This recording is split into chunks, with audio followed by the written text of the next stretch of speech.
Well, yes, absolutely, of course, Lama Chopo, and I was just saying that because you went ahead and repeated it, that's all, excuse me, yes, of course. So can you repeat his words since I wasn't here? Yes. Okay. So the mandala is actually the palace of Tara, Green Tara. This particular mandala is her particular palace. It's just like our Dharma Center is our palace. This creates the magic for us. And this is the magical palace of Tara.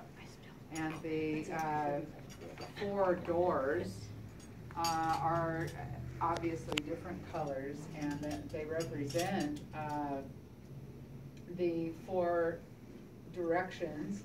And the 4 Buddhas that live in those directions. There are 5 Buddhas, but the 4 directions that are represented here are the white is the east, and the yellow is the south, the red is the west, and the green is the north. And each of these have a primary Buddha, and of course many other Buddhas and Bodhisattvas live in those directions. There is also a central Buddha, so you hear the 5 Buddhas. The central Buddha is Vairocana. And the 4 doors allow the Buddha from that area in the universe to come in. And over the door is like a parapet or an awning, a canopy, and like a porch cover. And that porch cover then has on it a wheel. It looks like a ship's wheel, like a steering wheel, a wheel, and 2 deer. And this represents the first time that the Buddha gave a teaching after he became enlightened. And he gave that teaching in Deer Park. And so if you look on the wall above Lama Chopal there's a tapestry that shows the Buddha giving his first teaching. There are a few students there. And deer, because it naturally is Deer Park, and so the deer show up for this teaching, and so that was the first time that the Buddha turned the wheel of Dharma, and so that wheel is often known as the wheel of Dharma. So as the Buddhas come in, they come under that wheel of Dharma, and that provides blessing. And then around the circle, you'll see lotus petals. And those lotus petals represent the underlying lotus, underlying the entire thing, and it acts as complete protection. So no negativity, no evil, no bad things can come into the palace of Tara or the mandala of Tara. And then around that are representatives of the elements.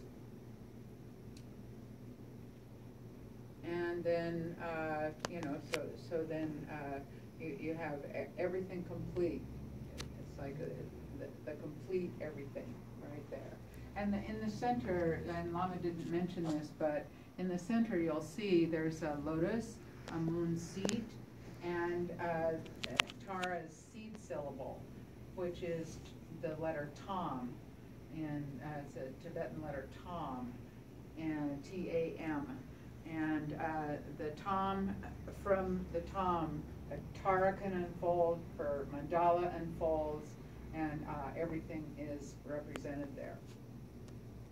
Beautiful. Yeah, the Buddhist student just practice Dharma, and first time we making send mandala, like mandala small discipline, and but very higher like Buddha, other higher Gala Rinpoche, like higher teacher. So they all universe is one mandala. All universe, one mandala. Ah. Inside all being is deity, nature deity. Yes. So everything's talent, universal, so just mandala. And this is the same, right? So represent, the same, but higher teacher Buddha, like all universal is one mandala.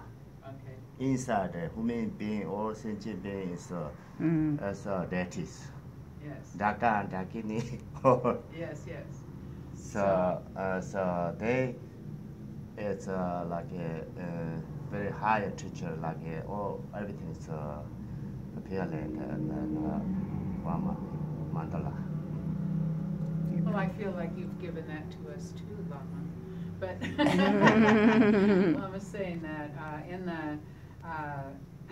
the realm of the high teachers, the high Rinpoches, high Lamas, they can actually create a mandala where everything is represented: the dakas, the dakinis, all of the players in the universe, all of the gifts of the universe that the universe coughs up. All of that can be represented. You look at there's a tanka over there, the red one to the right in the middle. That's a mandala of Kala Chakra. Again, very complicated. Like Kala Rinpoche gave the Kala Rinpoche, the one before this, gave the Kala Chakra in San Francisco and other places, New York and other places, and I think India. But at any rate, so that is more complicated. It has more things represented. But all of those things can be imagined to be represented in this mandala as well. Oh, beautiful.